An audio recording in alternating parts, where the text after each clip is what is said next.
Chapter 1. Sharpening my awareness of the powers that be. My story and newfound impetus to investigate life.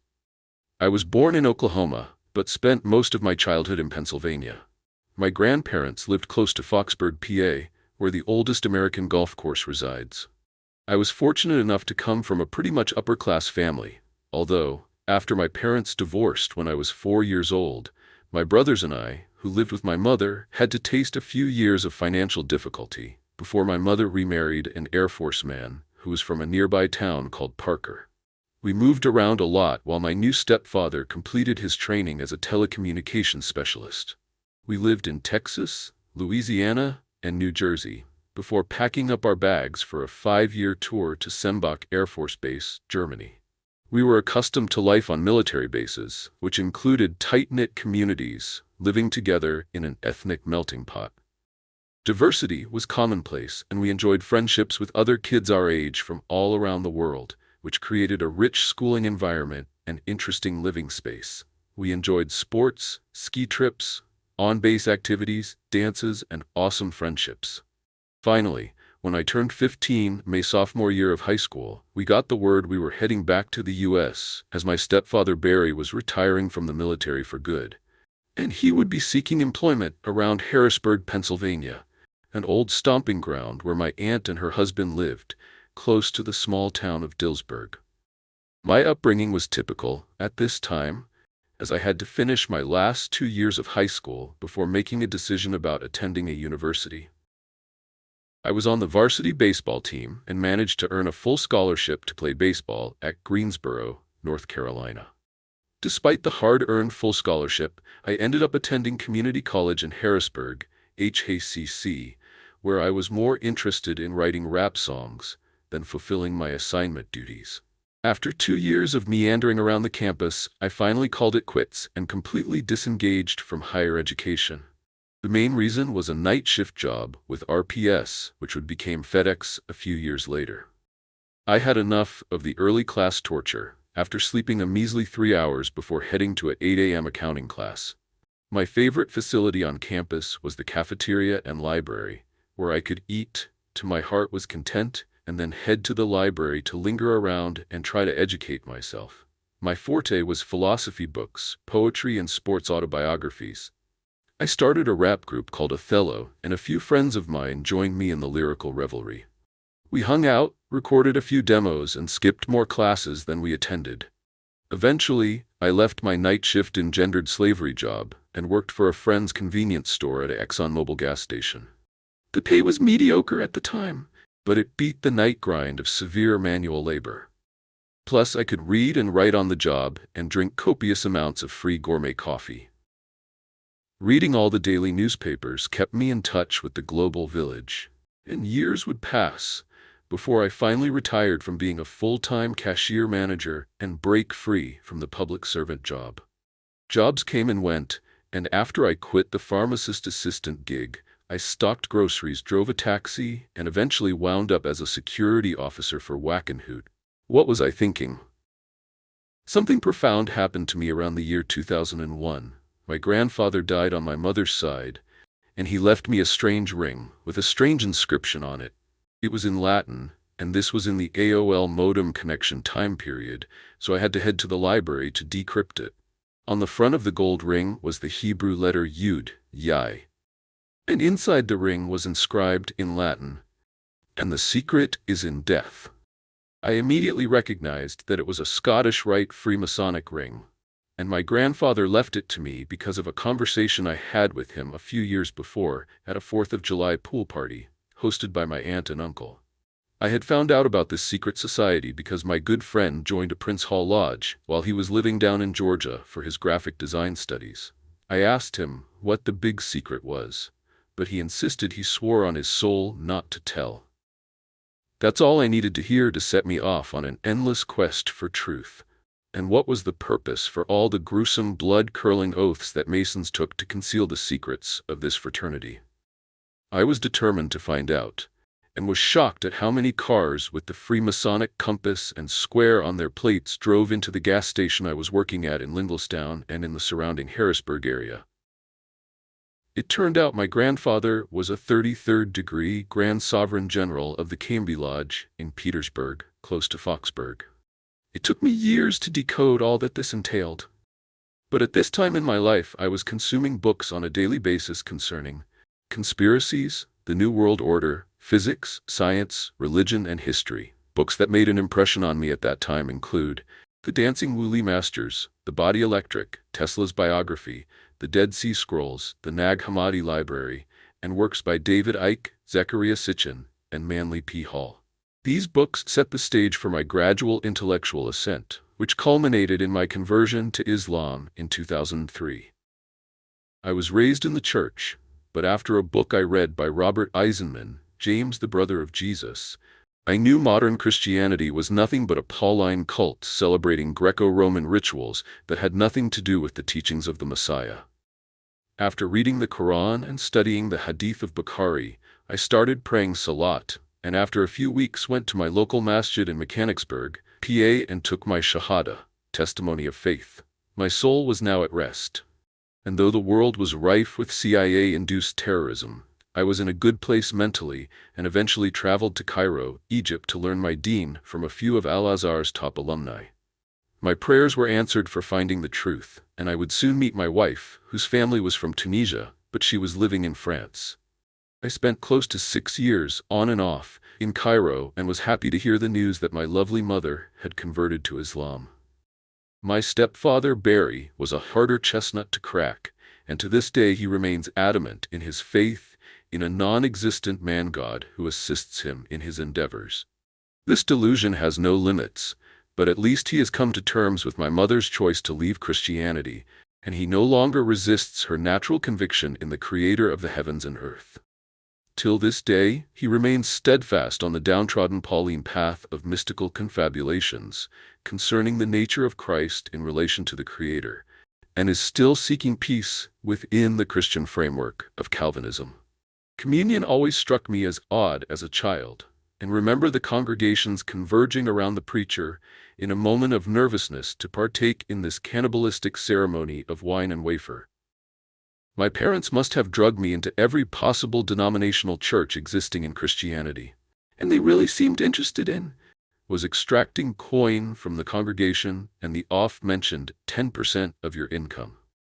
Plant the seed of tithing, they would say, and your return is guaranteed. Modern churches have turned to the prosperity doctrine and often preach, get rich through charity formulas. I once saw a preacher with a Lexus, and on his plates it read, I'm blessed.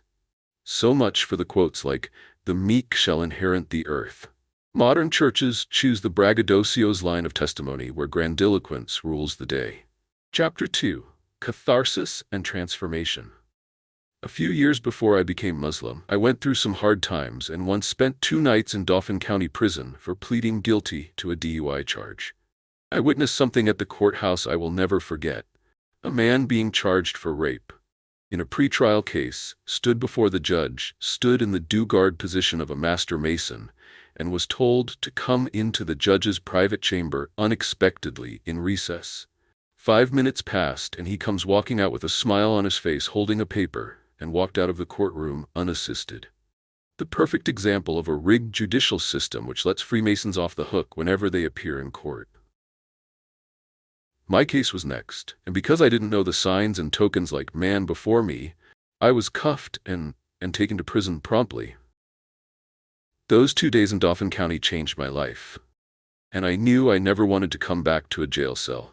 I was on probation for a year, and I started praying around that time, asking for guidance for the first time in my life. And I remember I once fasted for a week, only drinking water, and I began to purge my soul and body of the wrongs I committed in my life.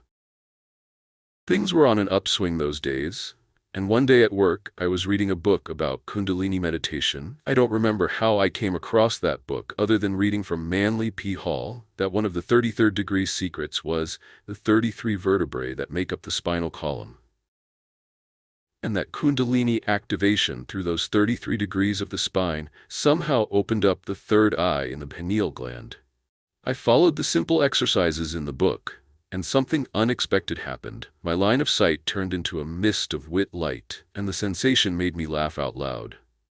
I repeated this exercise thousands of times thereafter and was having similar results. Around this time I found out about monoatomic ORMs, orbitally rearranged monoatomic elements, and began to take a supplement of them called liquid chai, high-spin elements like iridium and erodium, supposedly obtained from magnetic water traps.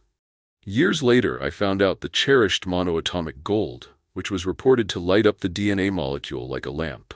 If I remember correctly, it was Nexus magazine that published reports of this science.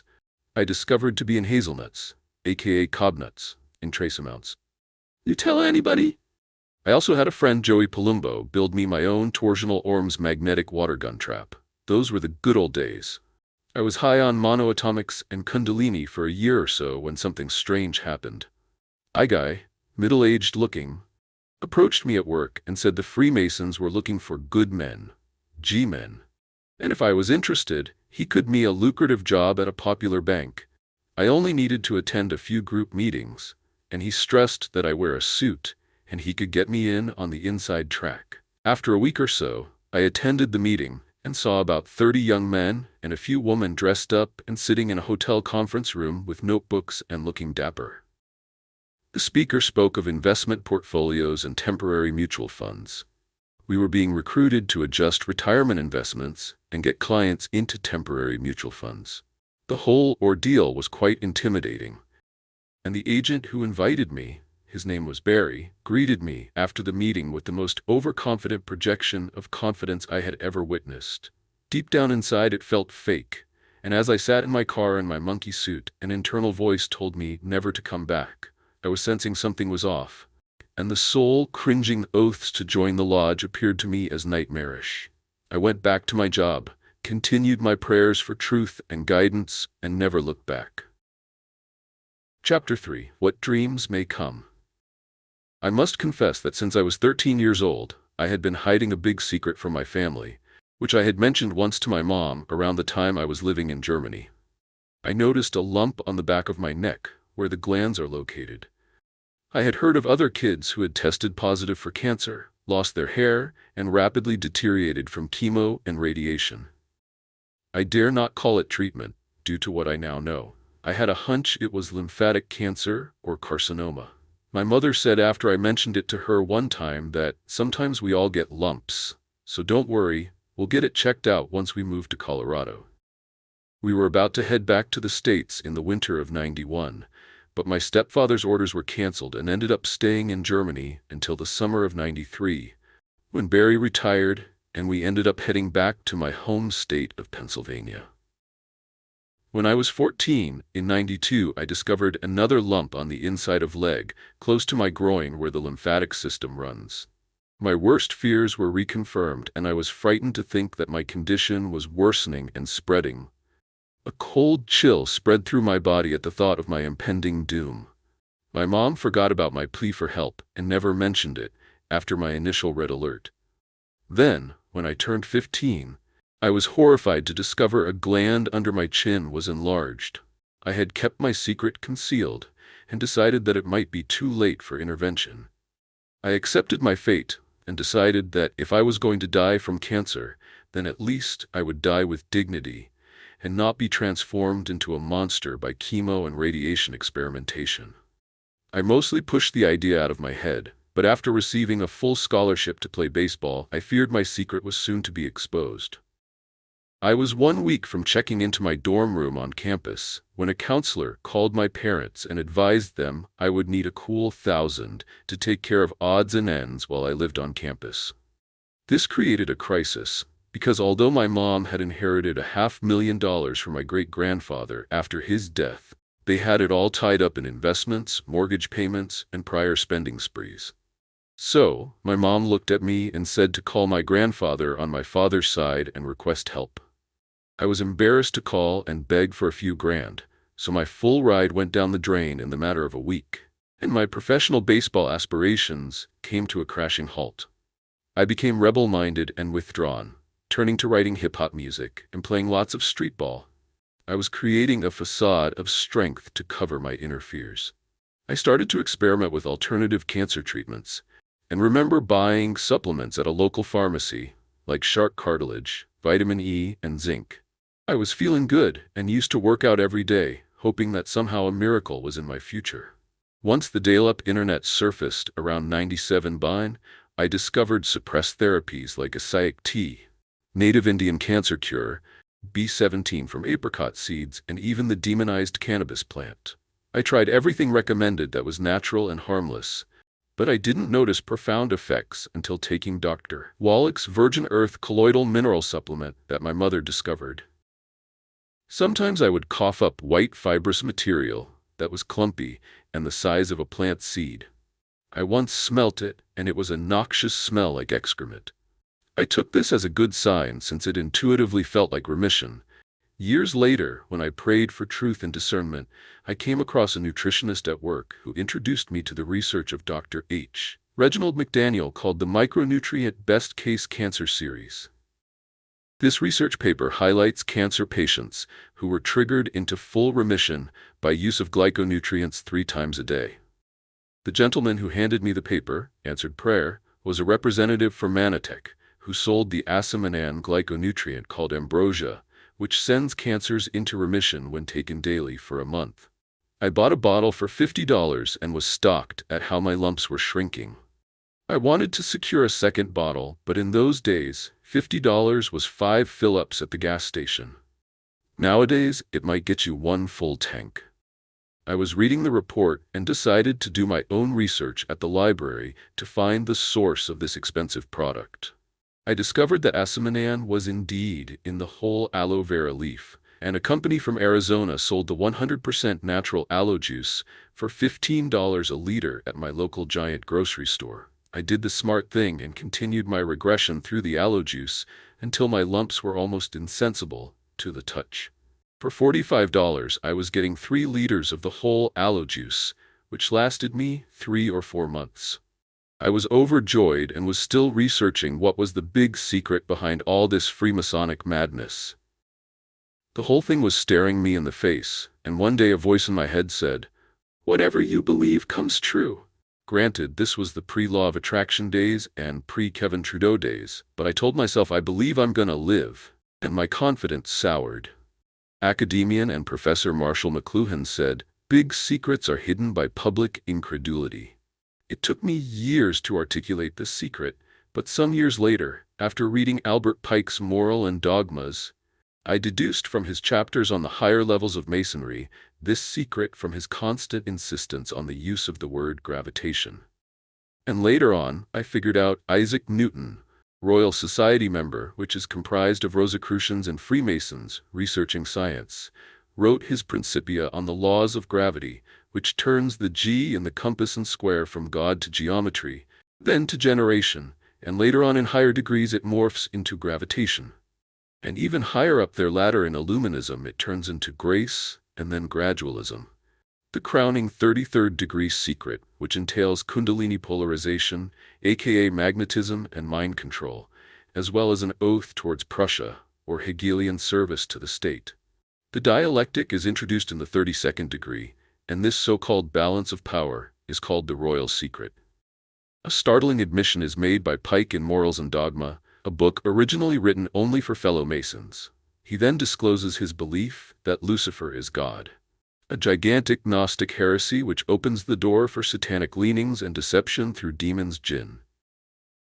The story gets worse, but we will save it for upcoming chapters, exploring the correlation between Newtonian gravity and the New Age law of attraction. Isaac Newton's groundbreaking formulation of gravitational forces in the 17th century not only revolutionized our understanding of celestial mechanics, but also laid the groundwork for countless scientific advancements. However, as we dive into the realms of human psychology and spirituality, we discover interesting parallels between Newton's theories and the New Age concept of the law of attraction. While seemingly disparate disciplines, physics and metaphysics, there are compelling connections that can be drawn. Newton's gravitational forces, a universal law. Newton famously stated that every mass attracts every other mass in the universe, with a force proportional to the product of their masses and inversely proportional to the square of the distance between them. This fundamental principle not only explains the motion of planets and celestial bodies, but also serves as a metaphor for human interactions and relationships. Just as celestial bodies exert gravitational forces towards one another, people are often drawn to one another based on their own mass of experiences, qualities, and attributes. The law of attraction, a New Age viewpoint. The New Age law of attraction posits that individuals can manifest their desires and attract experiences, people, and circumstances into their lives by focusing on specific thoughts and feelings. The theory asserts that like attracts like. Therefore, positive thoughts yield positive outcomes, while negative thoughts can lead to negative experiences. This principle encourages individuals to cultivate an optimistic mindset to attract the life they envision. Gravity and attraction in human experience. 1. Attraction as a universal principle. Just as Newton outlined an objective physical law governing the movements of celestial objects, the law of attraction proposes a subjective law governing personal experiences. Both concepts suggest that there is an intrinsic force at play, whether gravitational or psychological, that connects entities, be they planets or individuals. In both cases, the idea of attraction implies a relationship, an interdependence that shapes outcomes and experiences. Number 2. Mass and energy, in Newton's frameworks, determines the strength of gravitational pull. In the context of the law of attraction, the mass can be interpreted as the intensity and clarity of one's thoughts and emotions. The more focused and energetically charged one's desire, the greater the ability to attract corresponding experiences. This is akin to Newton's principle in which larger masses create a stronger gravitational force. Similarly, powerful emotions amplify one's attraction quotient. 3. Distance and connection. Newton's inverse square law indicates that distance reduces gravitational pull. In human relationships, psychological distance can similarly diminish connectivity. According to the law of attraction, a strong energetic connection is fostered through shared desires and vibrations, while fear, doubt, and negativity can create emotional distance, inhibiting attraction. 4. The nature of reality. Both theories suggest that reality is not as fixed and determinable as it might seem at first glance. Newton's laws provided a systematic method for predicting motion, yet the universe itself remains full of mysteries. Likewise, the New Age perspective encourages individuals to explore the fluid nature of their realities, suggesting that the perceptions of the world can be shifted through conscious intention and focus. Integrating science and spirituality. As we delve into the connection between Newton's discoveries and the law of attraction, we see a beautiful intertwining of scientific principle and human experience. Both suggest a reality filled with interconnectivity and influence, whether through physical forces or mental energies. A harmonious existence. Though Newton's theories belong to the realm of objective scientific inquiry, while the law of attraction occupies a more subjective spiritual space, both concepts ultimately celebrate the power of influence and attraction. In this light, the ability to attract situations into one's life may not just be a matter of positive thinking, but a reflection of larger universal principles at work. A fascinating crossroad where gravity and spirituality converge. In this exploration, we are reminded that the universe is an intricate dance of forces, both seen and unseen, inviting us to actively participate in shaping our paths while recognizing the interconnectedness of all things. Whether through the lens of science or spirituality, the journey of understanding attraction continues, revealing deeper insights into the nature of existence and our place within it. The Islamic perspective on desire and divine will, correlating with the law of attraction. In exploring the relationship between Newton's theory of gravity, the New Age law of attraction, and the Islamic perspective, one can find a profound discussion of desire, intention, and divine will. Surah Ash-Shura, chapter 42, verse 30, of the Quran presents a compelling narrative regarding human desires, divine response, and the consequences of those desires. This passage states that whatever one desires can be given, but it also warns of the consequences of focusing solely on worldly gains. This perspective is richly relevant when examining the correlation between human intention and the unfolding of experiences in life, echoing the principles outlined in the law of attraction. Surah Ash-Shura, a source of guidance. In the Quran, Surah Ash-Shura highlights that Allah provides for individuals according to their desires. The verse articulates that if a person seeks the delights of this world, God grants them what they ask for. However, it cautions that those who prioritize worldly pleasures over spiritual and eternal success are at risk of being among the losers in the hereafter. This notion emphasizes that the fulfillment of desires is not equivalent to true success and that the ultimate evaluation lies in the afterlife. The nature of desire and intention in Islam. 1. Divine granting of desires. Just as the law of attraction suggests that like attracts like, and that focusing on positive thoughts can manifest desired experiences, Surah Ash-Shura indicates that Allah responds to the intentions and desires of individuals. This response can be understood as a divine form of attraction based on one's inner state. When individuals align their desires with righteous intentions and submit to Allah's will, they experience fulfillment not only in earthly terms but also with implications for their spiritual journey. 2. Worldly gains versus spiritual wealth. The concept articulated in Surah Ash-Shura emphasizes the duality of desires. While one can attract worldly pleasures, true success in Islam is defined by a balance between worldly ambitions and the spiritual welfare of the afterlife. The law of attraction emphasizes mental focus on positivity, but Islam contextualizes this by linking human desires to divine wisdom and the importance of prioritizing eternal rather than temporal gains. 3. The principle of la hawla wa la quwwata illa billah. The phrase, la hawla wa la quwwata illa billah, translates to, there is no power nor strength except through Allah. This foundational Islamic belief underscores that while humans have the ability to aspire and work towards their desires, the ultimate power to fulfill those wishes lies with Allah. It serves as a reminder that individual effort is intertwined with divine assistance. Thus, when individuals engage in the process of manifesting their desires, akin to the law of attraction, they must do so with the understanding that their efforts are futile without Allah's will and guidance. A harmonious integration of desire and divine will. The intersection of these concepts presents a holistic understanding of the human experience. The potential to attract and achieve desires exists within the framework of divine wisdom and eternal accountability. While individuals may focus on personal intentions, mirroring the law of attraction, they are also reminded of their responsibilities and the consequences of their choices in the grander scheme of the hereafter. In conclusion, the Islamic perspective presented in Surah Ash-Shura enhances our understanding of desire, intention, and divine response. It aligns with the ideas of the law of attraction by recognizing the power of intention in attracting experiences while introducing the crucial dimensions of spiritual responsibility and the ultimate significance of the afterlife. The interplay of these concepts reinforces the notion that success is not merely about the manifestation of desires, but about nurturing a holistic relationship with one's intentions and recognizing the divine authority that shapes reality.